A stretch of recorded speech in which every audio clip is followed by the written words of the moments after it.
Pengertian demokrasi. Secara etimologis, istilah demokrasi berasal dari bahasa Yunani demokratis yang terdiri dari dua kata, yaitu demos yang berarti rakyat, kratos atau kratin yang berarti kekuasaan atau pemerintahan.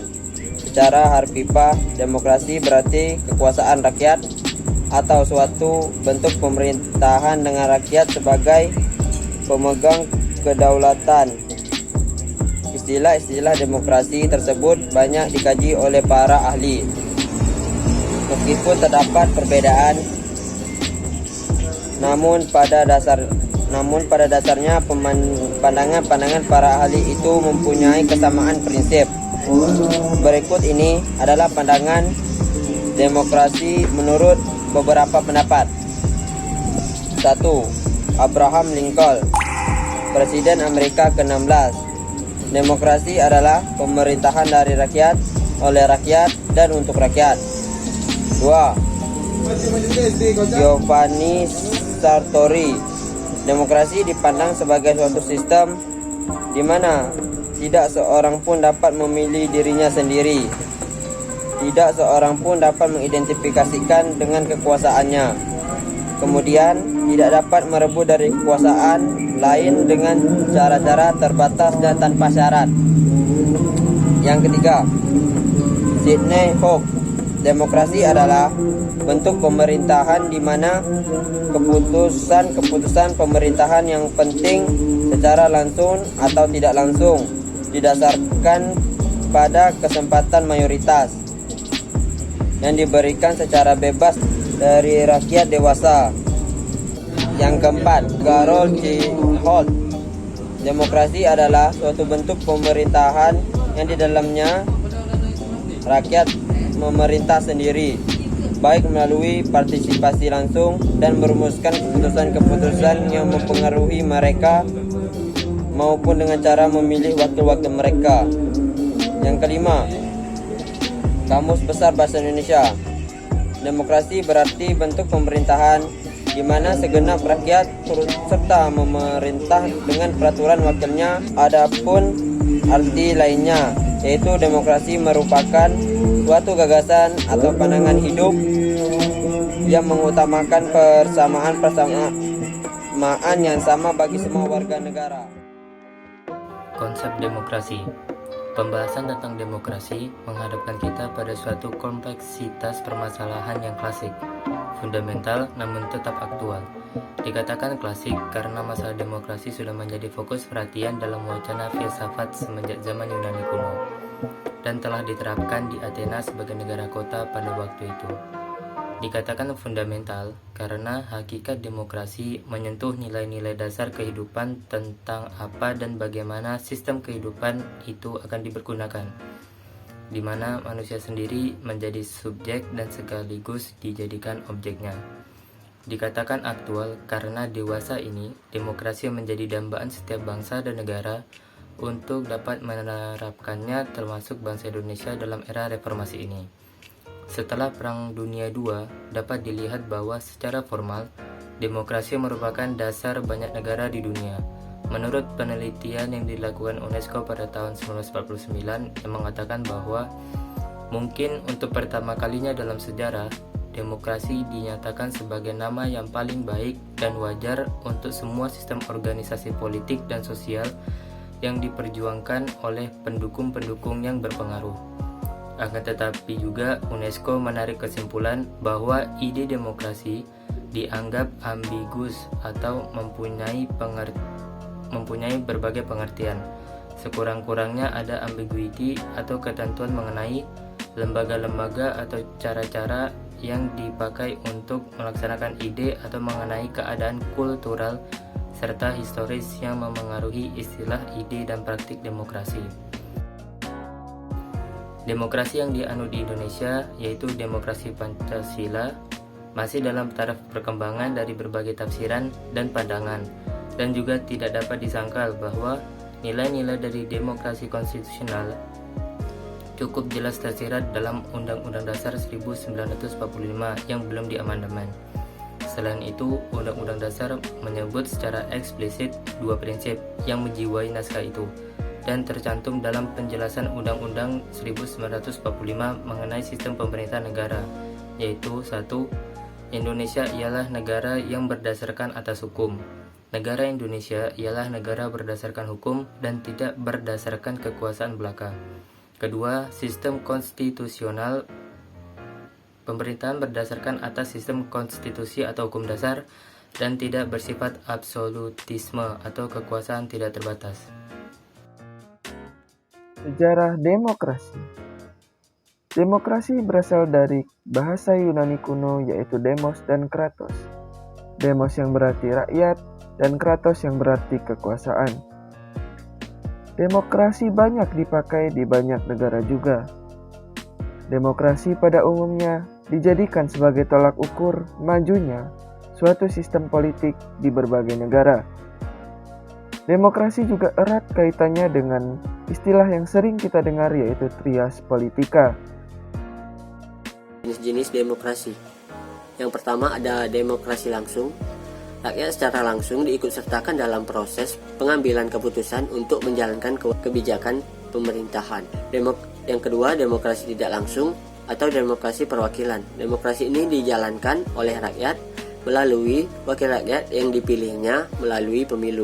Aspirasi rakyat disalurkan melalui wakil-wakil rakyat yang duduk di lembaga perwakilan rakyat. Yang ketiga, demokrasi perwakilan dengan sistem pengawasan langsung dari rakyat atau referendum yang dapat diklasifikasikan. Yang pertama, referendum wajib. Yang kedua, referendum tidak wajib. Yang ketiga, referendum fakultatif. Yang keempat, demokrasi formal.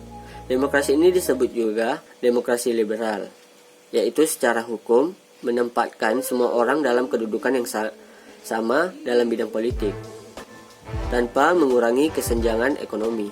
Yang kelima, ada demokrasi material. Demokrasi ini memandang manusia mempunyai kesamaan dalam bidang sosial ekonomi, sehingga persamaan bidang politik tidak menjadi prioritas.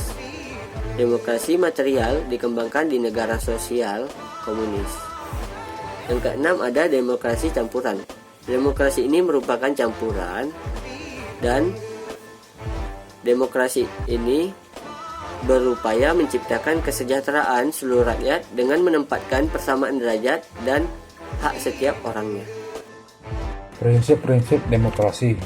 Prinsip budaya demokrasi. 1. Kebebasan adalah kebebasan untuk membuat pilihan terhadap beragam pilihan atau melakukan sesuatu yang bermanfaat bagi kepentingan bersama atas kehendak sendiri tanpa tekanan dari pihak manapun. 2. Persamaan setiap negara terdiri atas berbagai suku, ras, dan agama. Namun dalam negara demokrasi, perbedaan tersebut tidak perlu ditonjolkan, bahkan harus ditekan agar tidak menimbulkan konflik. 3. Solidaritas. Rasa solidaritas harus ada dalam negara demokrasi. Karena dengan adanya sifat solidaritas ini, walaupun ada perbedaan pandangan bahkan kepentingan di tiap-tiap masyarakat, maka akan selalu terikat karena adanya tujuan bersama. 4. Toleransi adalah sikap atau sifat toleran. Bersikap toleran artinya bersifat menenggang pendirian yang bertentangan atau berbeda dengan pendirian sendiri. 5. Menghormati kejujuran. Kejujuran berarti kesediaan atau keterbukaan untuk menyatakan suatu kebenaran. Kejujuran menjadi hal yang sangat penting bagi semua pihak. 6. Menghormati penalaran. Penalaran adalah penjelasan mengapa seseorang memiliki pandangan tertentu, membela tindakan tertentu, dan menuntut hal serupa dari orang lain.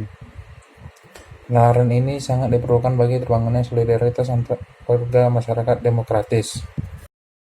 Prinsip-prinsip demokrasi yang bersifat universal. 1. Keterlibatan warga negara dalam pembuatan keputusan politik. 2. Tingkat persamaan atau kesetaraan tertentu antara warga negara. 3. Tingkat kebebasan atau kemerdekaan tertentu yang diakui dan dipakai oleh para warga negara. 4. Penghormatan terhadap supremasi hukum. Adapun prinsip demokrasi yang didasarkan pada konsep di atas atau rule of law antara lain sebagai berikut. 1. Tidak adanya kekuasaan yang semena-mena. 2. Kedudukan yang sama dalam hukum. 3. Terjaminnya hak asasi manusia oleh undang-undang. Prinsip-prinsip demokrasi Pancasila. 1. Persamaan bagi seluruh rakyat Indonesia. 2. Keseimbangan antara hak dan kewajiban. 3. Kebebasan yang bertanggung jawab. 4. Mewujudkan rasa keadilan sosial. 5. Pengambilan keputusan dengan musyawarah mufakat. 6. Mengutamakan keputusan dengan musyawarah mufakat. Dan 7. Menjunjung tinggi tujuan dan cita nasional. Manfaat demokrasi. Demokrasi dapat memberi manfaat dalam kehidupan masyarakat yang demokratis, yaitu yang pertama, kesetaraan sebagai warga negara. Di sini demokrasi memperlakukan semua orang adalah sama dan sederajat. Prinsip kesetaraan menuntut perlakuan sama terhadap pandangan-pandangan atau pendapat dan pilihan setiap warga negara. Yang kedua, memenuhi kebutuhan-kebutuhan umum. Kebijakan dapat mencerminkan keinginan rakyatnya. Semakin besar suara rakyat dalam menentukan, semakin besar pula kemungkinan kebijakan itu mencerminkan keinginan dan aspirasi rakyat. Yang ketiga, pluralisme dan kompromi.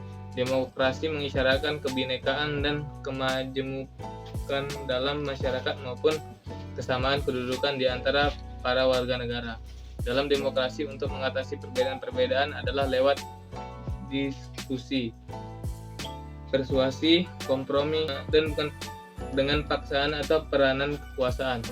Yang keempat, menjamin hak-hak dasar. Demokrasi menjamin kebebasan-kebebasan dasar tentang hak-hak sipil dan politik, hak kebebasan berbicara dan berekspresi, hak berserikat dan berkumpul, hak bergerak, dan sebagainya.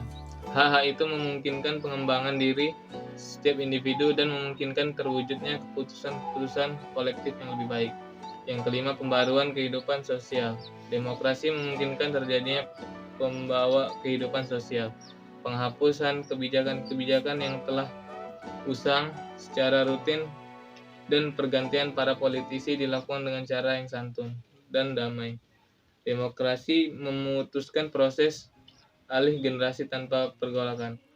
Kesimpulan, pembahasan tentang demokrasi menghadapkan kita pada suatu permasalahan yang klasik, fundamental namun tetap aktual. Demokrasi adalah bentuk pemerintah yang semua warga negaranya memiliki hak setara dalam pengambilan keputusan yang dapat mengubah hidup mereka. Demokrasi mengizinkan warga negara berpartisipasi baik secara langsung dan atau melalui perwakilan dalam perumusan, pengembangan, dan perbuatan hukum. Karena demokrasi sangat erat kaitannya dengan politik dan hukum. Sejak tahun 1998 hingga sekarang, Indonesia menjalankan demokrasi Pancasila era reformasi. Demokrasi yang dijalankan pada masa reformasi ini masih tetap demokrasi Pancasila, namun perbedaannya terletak pada aturan pelaksanaan. Peraturan perundang-undangan dan praktik pelaksanaan demokrasi.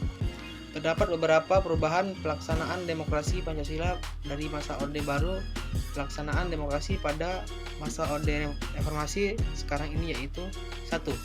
Pemilihan umum lebih demokratis. 2. Partai politik lebih mandiri. 3. Lembaga demokrasi lebih berfungsi. 4. Konsep trias politika, 3 pilar kekuasaan negara masing-masing bersifat otonom penuh.